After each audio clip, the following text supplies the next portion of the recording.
Good evening, everyone. Welcome to the editorial news. Farmers and FTAs. India needs more trade deals to spur growth, but its hands are tied by world's largest farmer population. Rome wasn't built in a day, but 22-year-old Alcaraz beating 38-year-old Djokovic at Australian Open is yet another reminder that coming of age need not take forever. NASA took just 11 years to touch down on Moon. Japan was running rings around US car industry in America after 20 years. India went from being deficient to the largest producer 28 years after launch of Op Flood. Yet, almost 80 years after independence, our millennia old agriculture and dairy are considered incapable of standing up to foreign competition. Therefore, in need of tariff protection, there is clear from trade agreements signed over the past 12 months, whether it is CETA with UK or the FTA with New Zealand, and now the European Union and US deals, agriculture and dairy always becomes sticking point for India.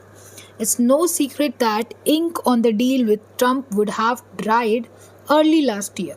But for India's political compulsions, based on its vast farmer population, now no country is immune to such pressures. France, even though it has fewer than 4 lakh farming households, as against up to 15 crores in India, has seen strong resistance to European Union's recent trade deals with America's Mercosur bloc. And that's understandable because food security is part of national security. Jawan and Kishan together win wars, but India's resistance to agri imports, Commerce Minister has said India is never going to open up dairy. It's not about Jai Kisan, rather, it's an acknowledgement of the precarity of our farmers. Farming accounts for only 1.2% of US employment. It makes up 1% of US GDP and 1.6% in European Union.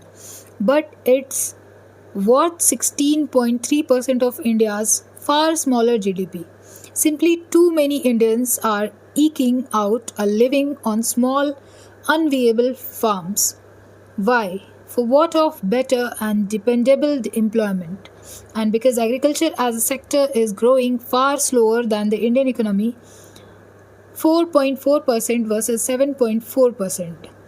Their prospects aren't exactly bright. So India's protectionist stand is justified, but for how long? That's the Rome question. How many more decades will it take us to reduce agricultural populations to say 20% or 10%? Because keeping 45% of population is an unproductive sector is like parking money in a low interest saving account.